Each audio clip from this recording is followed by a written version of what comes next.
We have not heard much from Daniel Negreanu. +1 the team in Negreanu and Eric Lindgren. His second shot on 17.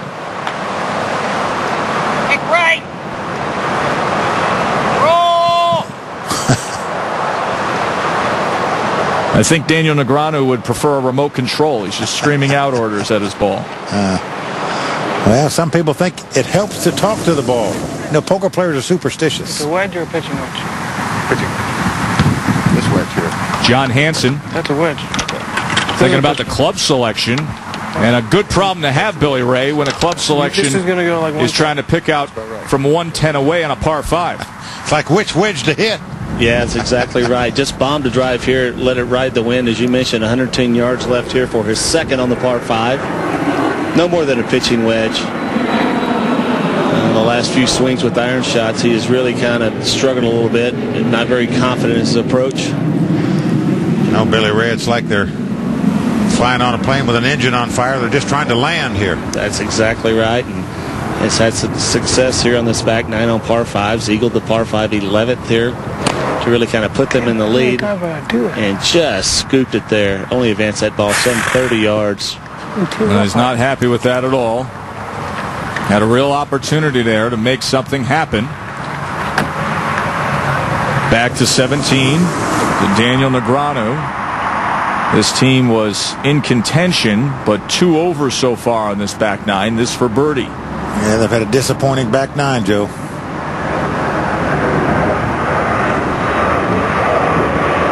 Back to 16. John Hansen's third shot. Well, this is a really tough shot here now. Has that lip of the bunker staring him straight in the face. Well, think how frustrating this must be. He was 110 yards out hitting his second shot. Now he's about 50 yards out hitting his fourth shot. Frustration for the leaders.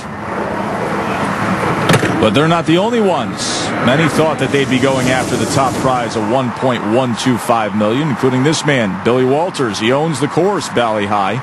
Now he's trying to get himself in position for third and fourth place money. And just missed on the left side. $337,000 for third place. Not pocket change. Bogey now. And that puts him at +2. So Daniel Negreanu, Eric Lindgren, and Brunson and Tomko still very much in the mix for that third place money. Back to 16 and Mickey Appleman. Third shot from off the green. Oh, very, very unlucky circumstances there. And this ball hit the drain, kept it from going on the green. Well, gamblers know you'd rather be lucky than good. And that was on line and headed towards the dance floor. Daniel Negreanu for par at 17. So Negreanu and Lindgren stay at +1, trying to capture third place money. Let's go back to 16 where things are heating up. David Oppenheim for Eagle there. Now, Billy Ray, would he take 4 and put it in his pocket right here? He would take 4 and head straight to the 17th tee right now, especially the situation that Appleman and Hansen are in right now. Well, he is coming through under pressure. Boy, I'll tell you what. He has had a number, gentlemen, of long putts today and has judged the pace of these putts quite well. So he will have that remaining for birdie. And a birdie that may, just may, pull them into a tie for the lead here. Mickey Appleman from just off. That was his fourth shot. And gentlemen, we could have a 2-shot swing here. Appleman leaves himself a lot of work to do for par. These guys are starting to fold up like an accordion, aren't they, Billy Ray? Wow. That's not a good effort there by Mickey, by no means. Well, they've gone bogey-bogey to this point. And both of them very close to the green here. Now John Hansen, this for par.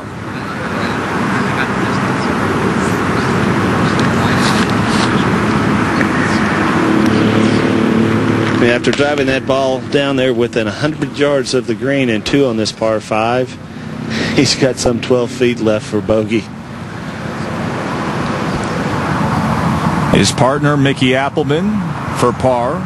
No easy task in front of him. A lot of pressure on this putt, and that's just completely grabbing the handlebars right there. So all of a sudden, things have turned around.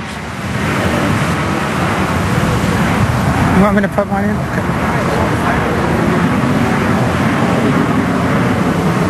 Mickey Appleman getting the green light from Hansen, so the bogey is marked down.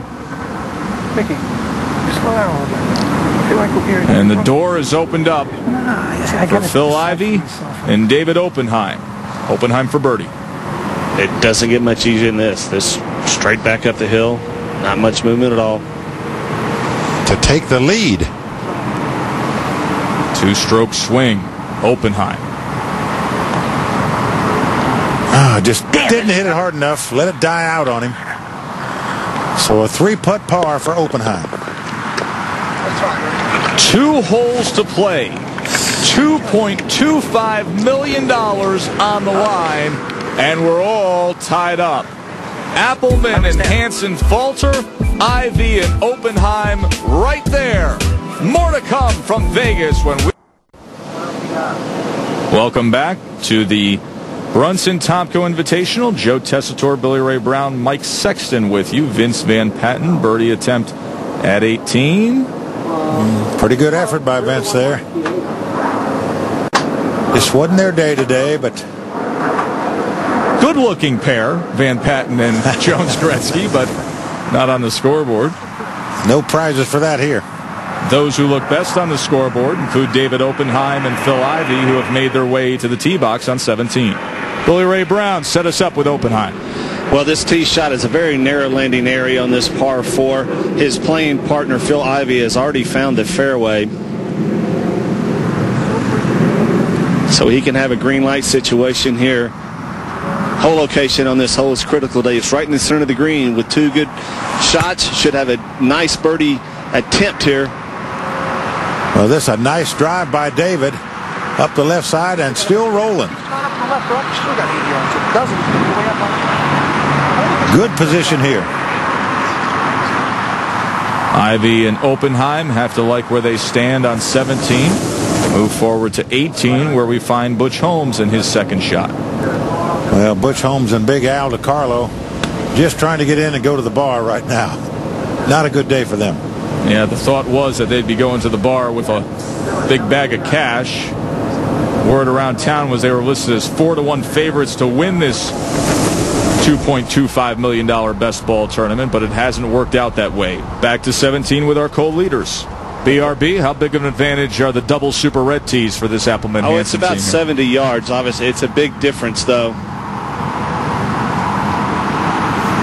They can put this ball right down in front of the green, can't they, Billy Ray? They sure can. The difficult spot here, though, the fairway really slopes hard from left to right, and there's a bunker that sits on the right-hand side just short of the green that could cause the players a number of problems. Appleman's tee shot. And this is funneling toward that bunker. We'll see if it stays straight. It has worked its way back to the left, some 5 yards just off the green's edge. That was absolutely ideal for Mickey Appleman. And what timing. Mike Sexton, you run in these circles of these high-stake gamblers. What's the mental makeup of John Hansen in a moment like this? Well, we'll see. I think he can reach this green if he hit it straight, but he's pulled it left. Well, it's working its way back to the right. And that ball is actually pin high and might filter all the way back down on the green. Here it comes. So John Hansen and Mickey Appleman do themselves well here on 17. And just a hole ahead, Janet Jones-Gretzky trying to wrap up with a little positive.